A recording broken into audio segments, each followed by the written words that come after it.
Talladega Super Speedway, the longest oval on the NASCAR International Cup Series schedule. Martin in first, Rada in second, Kronberg in third, Fontaine in fourth.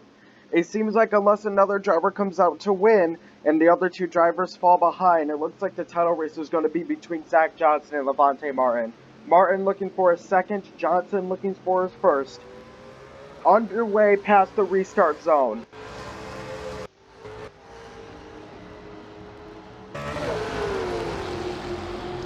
Martin gets a pretty good lead early here. Remember, in these restrictor plate races, it really doesn't matter how far ahead you are in the beginning of the race.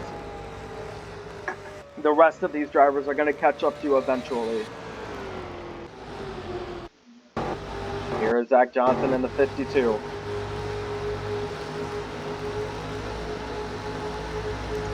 Cars are really just setting themselves up for the second half of this race. It won't be until pit stops that we see the most intense action. Right now, it's just all about keeping your car intact and avoiding the big one. Johnson inside Kronberg, and you can see Kronberg is already working his way around Martin. But will it be Martin who takes lap one? It looks like it's going to be. Martin will take lap one, but Kronberg is close. He's got a really good one with Rada on the outside. And now it's going to be Kronberg who's side by side with Martin who takes the lead. That outside lane with the 16 to 44, the 8 and the 54 might not be the most viable. It's usually alternating between the middle and the... It's usually alternating between the middle and the inside. That's the best line to take. But once you have a line, you're going to have to stick to it for a while.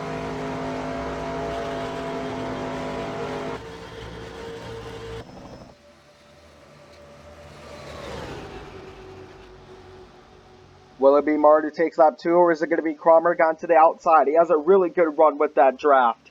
And now Martin and Edgewater separate from Johnson to create a lane. Looks like it's going to be Kronberg who takes lap two.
Lap 8 here.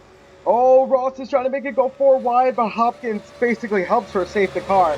And now Martin's out to the outside, and that's going to let Harrell take the lead here. Harrell, Mine, and Baker. I don't know if that was the brightest move from Martin. We'll see what that happens in the long run. And you can see Felix Kronberg fell way behind. Did he hit a wall, or did he just get caught? You can see here, way back in lap 7, trying to make it 4 wide. It didn't work, and he hit the wall completely. Not a good run from the defending champion. Ooh, and he hit some damage there from the outside wall as well. That probably damaged his car badly. Some of the cars are coming in for pit stops here. It looks like Sherwood is going to lead the way.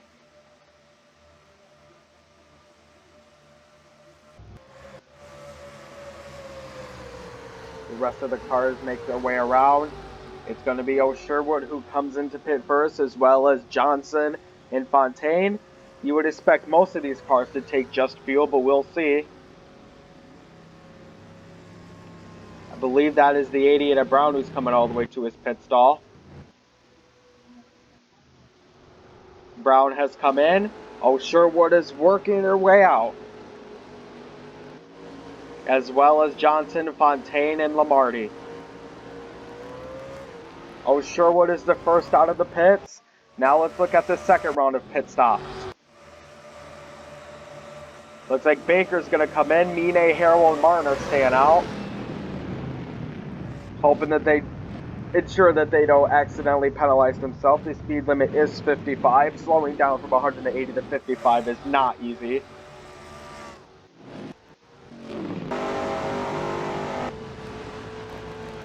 The 8 of LGD, who finished second last year, hoping to get a resurgence, but it seems like his playoff hopes for now are basically done. All these drivers now are getting just fuel. Who's going to be the first one out of the pit stop in this group? It looks like it's going to be Nick Baker. Here in the rest of the pack, you can see Kelloff Sherwood, who's the lead of the next pack. She's working her way around right now. What is this going to mean in terms of merging on? Because here comes everybody else. Sherwood's got some really good speed here, as well as the 52 of Johnson. The rest of the cars try to merge on, but Sherwood is just zooming past everybody. Is anybody going to be able to merge onto the traffic on time? It looks like some cars are able to do so. The 9 of Baker did a really good job at that pit stop. The rest of the drivers are coming in right now. The 9 of Baker currently has the lead, but the 20 of Guyan, Sherwood, Huckleberry, and the 8 working their way. You will see the pack forming up pretty soon here. And how about this run from the 8, 8, and 16?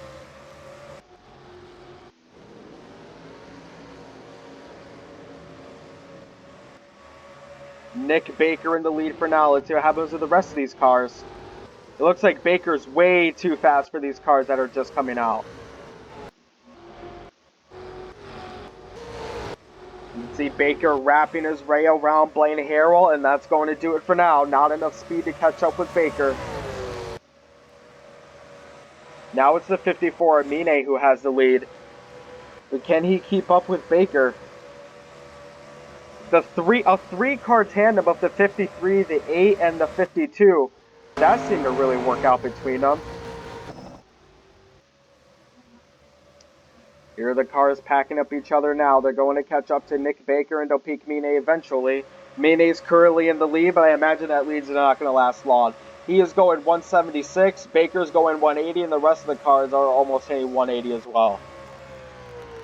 Mine will lead another lap at least until this pack forms. 4 laps to go here at Talladega.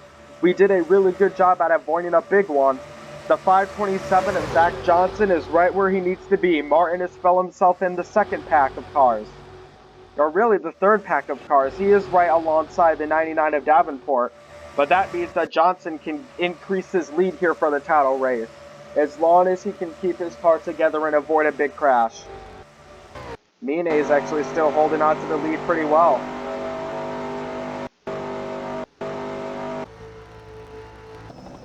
But Baker is on his way. Here comes the rest of the cars.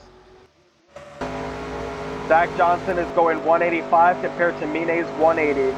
That 5 miles per hour difference is definitely very noticeable in this track. It's going to be 3 laps to go this time around. You can see the cars are coming. Mine doing a really good job at keeping his lead, but Baker and the rest are on their way. I think Baker's going to purposely back up so he can get into the rest of that draft. You can see the 8 of LGD is catching up to the 9. LGD is going 189, Baker's only going 184, and then he's already caught up to Mine, he's only going 175. That's how important aerodynamics are in this race.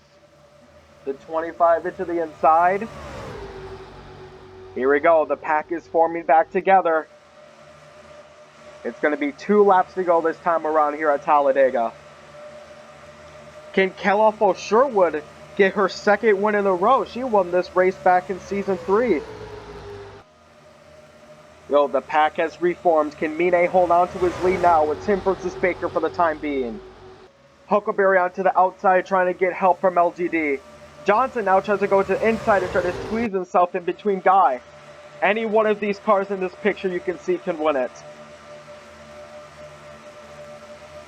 This 10-car pack battling their way for a win here. And now Baker's onto the inside of Mine. And now it's going to be Nick Baker who has the lead. It's 5 versus 5, the inside versus the middle with 1 lap to go. And here comes O'Sherwood. Stayed it to the outside. Here's Johnson trying to make a lane into the inside, but nobody wanted to follow him. Either way, it's going to be 1 lap to go this time around. Nick Baker takes the second to last lap. Who's going to get the checkers here? O'Sherwood onto the inside lane. Hoping to stick it to the inside. This seems to be what's the most viable. Meaning it to the outside, probably trying to get outside run a Huckleberry, but that 2-car draft's not going to work compared to the 4-car. Here is Baker. Johnson's going to try to pull off a move on O'Sherwood here. O'Sherwood blocks Johnson onto the inside. Coming down the back front stretch for the final time. Going into the triover, Kelloff O'Sherwood looks like he's going to hold off Zach Johnson. And that is going to be 2 wins in a row for Talladega for Kelloff O'Sherwood. And it's going to be Zach Johnson who gets an additional 60 points for being the top playoff driver. Now he is the favorite to win the title with 3 races to go. What a performance from Kelloff O'Sherwood.